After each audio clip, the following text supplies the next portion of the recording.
do I drop a video about Call of Duty, practically going in the woke direction, do they then turn right back around and ban a famous streamer, Nickmercs? And then out of the middle of nowhere, they decide to pull the bundle from this gentleman I'm here. sure a lot of you saw what happened with Nick yesterday. So I'm going to just say this at the front, man. I love Nick. I talked to him for about 30 minutes last night. I know him, bro. And I truly do not think he meant to hurt anyone with what he said. It really, all I can say is this, man. Tabman Army, I love y'all. I appreciate y'all. All right. We talked for a while last night, and he's doing all right. But that's all I can really say on it, man. That's all I'm really going to say on it. All right. So. What is up, guys? John Claymore here, and this right here is going to be the first of 3 videos that will be coming out tomorrow. I want to go ahead and kind of preview how the week is going to go. This video right here will be out on Tuesday. After this video here, there will be another video about this lady who's crying about the fact that she can't get a good man. Very, very rare videos for me. And there's also going to be a video on the Candace Owens and Michael Knowles censorship. And you're probably wondering, where in the hell is the Trump indictment video coming up? Well, that one will more than likely come out on Wednesday when we get everything kind of already out. I kind of already up on that one a little bit, but it's going to be a relatively lengthy take. And also to go on top of that, the video on open marriages is going to be pushed to Thursday because once again, it's going to be much, much more in, let's just say, longer essay form. Now, with that right there being said, let us go ahead and dive into this. So, if you caught my video today about this issue, then you would know that Call of Duty decided to get rid of Nickmercs because Nickmercs decided to make a comment about, I don't know if they Mercs or Mercs, I'm going to go with Mercs, but they decided to make a comment, or actually he decided to stand up to the woke mob.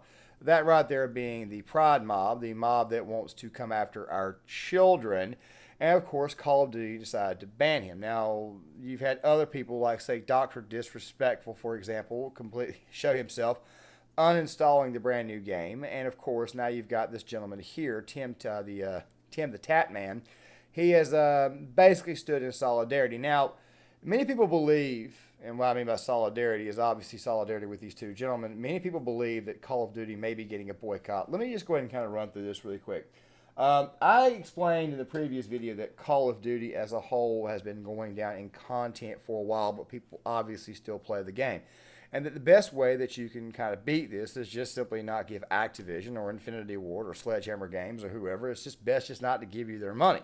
Give them your money.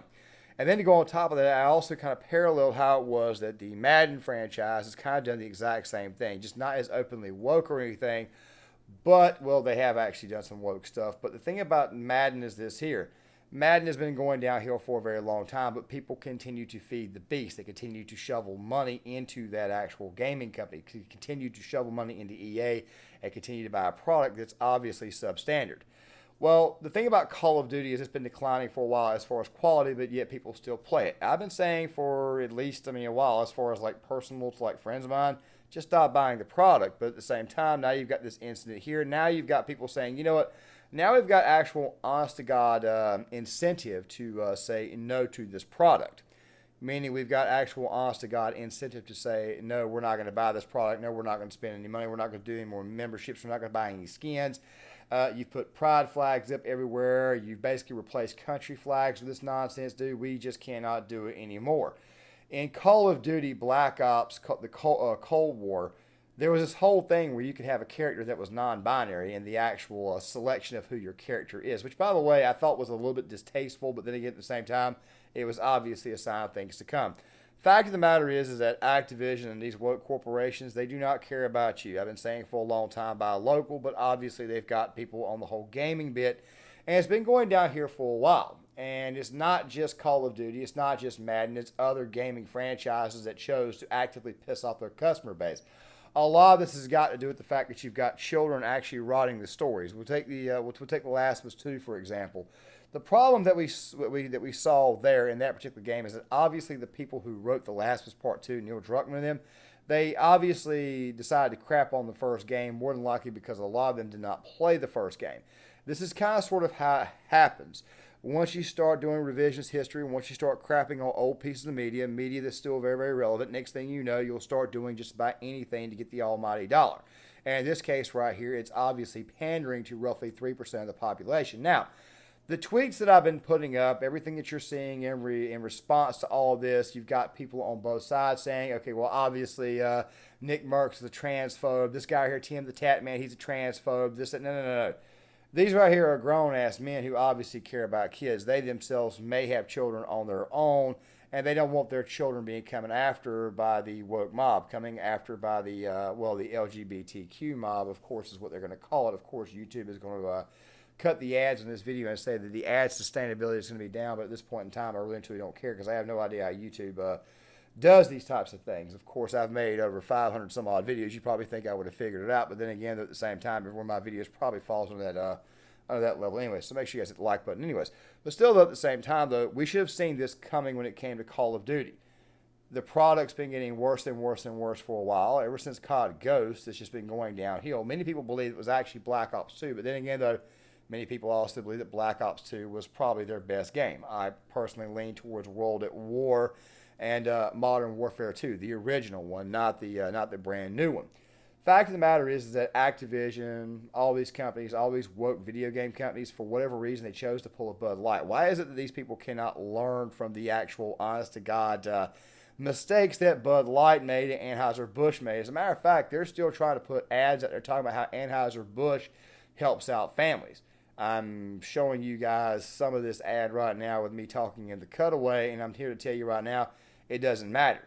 If you really and truly wanted to fix this problem with the whole Mulvaney issue, then maybe what you should have done was you should have went ahead and come on out and apologized after you did what you did. Actually apologize. People actually had an actual ad where you come out, the CEO, the person in charge of marketing, we are sorry that we pissed you off.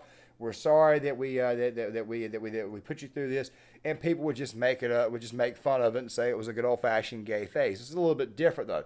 In the case of Call of Duty, it's been getting worse for a while, and now fans have the ultimate overall incentive to basically give the middle finger and say, F you, we are done. Their solution to the problem at this moment in time is to try to tweet their way out of it. Yesterday, 6,000 comments, 3,800 likes. Here's a tweet from the day before, 7,000 comments, 2,900 likes. Here's 4,000 comments. Just getting absolutely ratioed. Here's another problem that I don't think people are I don't think people are getting this through their head, especially Call of Duty. You see, in the case of Bud Light being boycotted, and of course, a lot of people just bought more and more products that came from Anheuser-Busch initially. Then they figured out that, Anheuser-Busch has got this monopoly on these other companies. You've got Budweiser, they're partnered with Corona, they're partnered with, I want to say that you also have a lot of other places, let's say Natural Light, for example. You have a lot of different beers, Michelob and stuff, and people caught on pretty quick that, wait a minute, let me go ahead and get my phone right quick and type into Google what actual beers are associated with Anheuser-Busch. And, of course, the bitch said, you know what, man, just go buy Coors. And, of course, people were buying Miller. And then, of course, Miller decided to go woke, and then Coors, I guess they stood back and said, you know what, we're not going to go into this. And then people started drinking a lot more Yingling and a Modelo. You see, the problem with Call of Duty is this right here. The only other gaming company that is close to, the only other game that's actually a first-person shooter that deals with military-type stuff that's even close to Call of Duty is Battlefield. Now, the problem with Battlefield is this here. I know I'm looking off camera a lot because I'm a little confused at how Call of Duty thought it was a good idea to do this. I mean, I don't understand it. I really and truly don't understand why they would actually do this, why they would actually play to this whole woke mob and then turn right back around and ban somebody, one of their more popular streamers, and ban basically the bundle, why they would actually do this, especially given the fact that these were some of the more popular ones on the platform. It seems to me like it's almost by design that these companies decide to go woke. Hopefully, maybe they would lose some money. Maybe it's all great big giant design. I don't want to get completely conspiratorial, but the problem is this right here. There's not too many video game types that deal with that that deal in that platform or deal with that genre that are as good as Call of Duty. And as I've said before, Call of Duty's gameplay, Call of Duty's story writing has gone down as a whole. The next best thing you have is Battlefield, and I'm pretty sure a lot of people are waiting for Battlefield to go in that direction But why in the hell would you do that, especially given the fact that Battlefield is your chief competitor?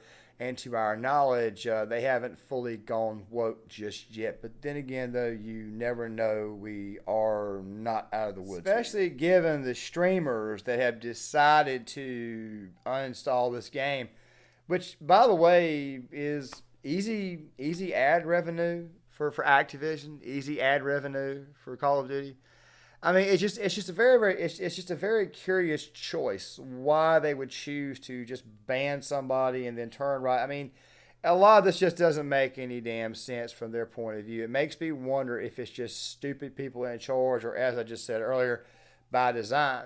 It's almost like these companies are trying to tell you that they want to actually fall apart. Now, guys, I want to go ahead and say this really quick, and I just want to go ahead and throw this out here before I get to the next part and eventually shut down this video. For a while, I've been thinking that due to all the inflation, due to the fact that you've got this possible microchip problem, especially if China decides to invade Taiwan, I've been thinking for a while that you may see a run on products here in America. I could be wrong on this right here. If you know more about it, please leave it in the comments section. It's just a strictly opinionated portion of this video. So if I'm wrong, just tell me. I have a theory. I have a feeling that the price of electronics is going to drop temporarily, like drop down really low, probably before the end of 2023, 2024, and going into 2025, before the next round of microchips come in. And the next thing you know, everything's going to be completely overpriced. Just a hunch I've got, just a feeling that I've got on the topic. If you know anything else, just please leave it in the comments. Now, that being said, guys, as I said in the first video, I thought that COD made a mistake, and I felt that COD's overall quality as a whole had been going down for a while. It almost mirrors exactly what's been going on with Madden. The difference is that people continue to buy the product. However, in this case right here, I think the boycotts will, of course, take effect. And I believe that the boycotts themselves will, in fact, take off. And the reason why I feel that's the case is because obviously you had a few streamers get banned for basically telling the truth, basically speaking up on something that quite frankly they had a right to speak up on, and quite frankly they were 100% correct in their take. And a lot of people, a lot of gamers, especially most of those ones who are not okay with the whole G agenda, the G'ing of kids, I have to say it that way there, so that way YouTube does not put a label on this video, or they at least allow this video to get some form of ad revenue on. The fact of the matter is this here. These people, I don't think they were thinking. I really and truly don't. I mean, I know I spiffballed earlier about the possibility of this probably being by design, but I don't think these people were actually thinking. I think it was a knee-jerk reaction, and I think the conservatives like myself, conservatives like the ones I brought up in the whole Matt Walsh video about why it was a bad idea to not just tell these people that they're lazy and kick them out. You need to be welcoming these people in, because for the most part they're socially moderate to conservative. They just don't want to vote for these some of these politicians who decide they want to go after gaming. It's a great way of alienating independent voters. It's just the way that it is. Guys, with that right there being said, I just figured I would go ahead and kind of do a bit of an update on this topic. Make sure you guys hit that like button. If you think I've earned your subscription, please subscribe. Also, to go on top of that, make sure you guys share the video, share it with your friends, your family, all that type of good stuff. Share it to Facebook, all that type of stuff. You guys can follow me there. And one more thing, too. We're going to be using the community tab a lot more for these takes. And one final thing, please leave a comment in the comment section. I would love to get you guys' thoughts on this. And I'll see you guys later.